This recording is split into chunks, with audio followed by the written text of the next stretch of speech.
In this episode, I'll go over a study that uncovered a specific personality trait that may be the key to emotional eating. Watch all the way to the end because the results may surprise you.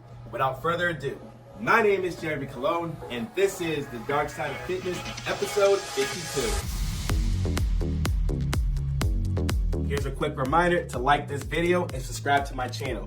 Also, if you want more information on this study, check out the references in the description below. Question for you. How would you define emotional eating? Most people would say it's when someone eats because they're having bad feelings.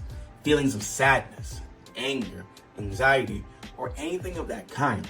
But some scientists think the urge to eat your feelings may be a bit more complex than that. It's not just the presence of negative emotions that predicts emotional eating, they say.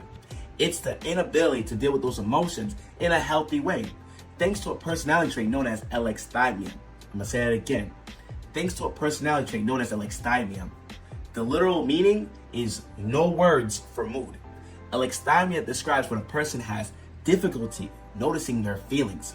It's not thought of as a disorder per se, but rather a subclinical phenomenon. But it makes sense. When you don't have the tools to deal with tough stuff, you're likely to reach for something convenient to soothe you, like food.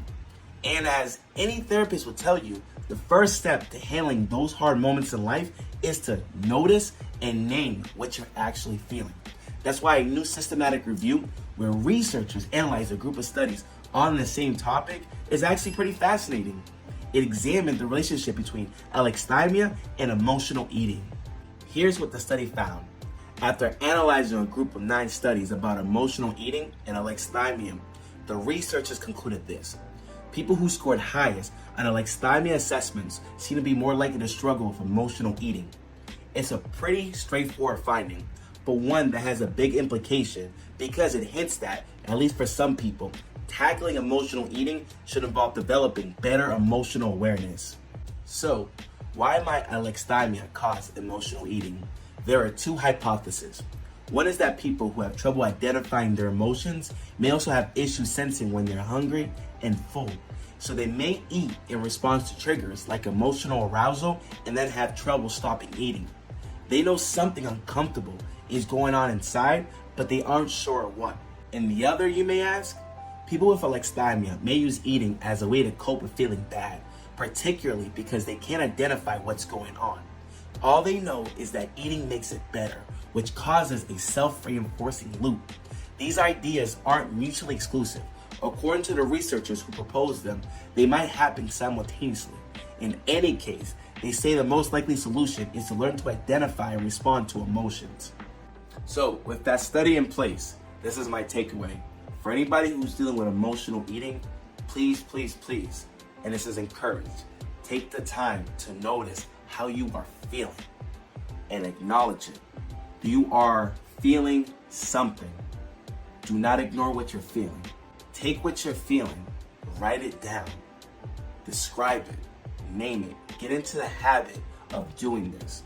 Of the moment you start to feel a certain way, put it down on paper, label it, describe how you're feeling. So that way, nothing is vented, nothing is kept within. The purpose of this habit in dealing with your emotional eating is to get better with your relationship to yourself. And that's the most important thing, that if you are not where you want to be and you're not happy with how you're feeling, it's going to reflect to everything you do, from what you eat to your actions that follow and how you react and respond to things. Just know that you're never alone, and whatever you need to best support you and help you on this journey, there are solutions and people out there who are willing and able to support you.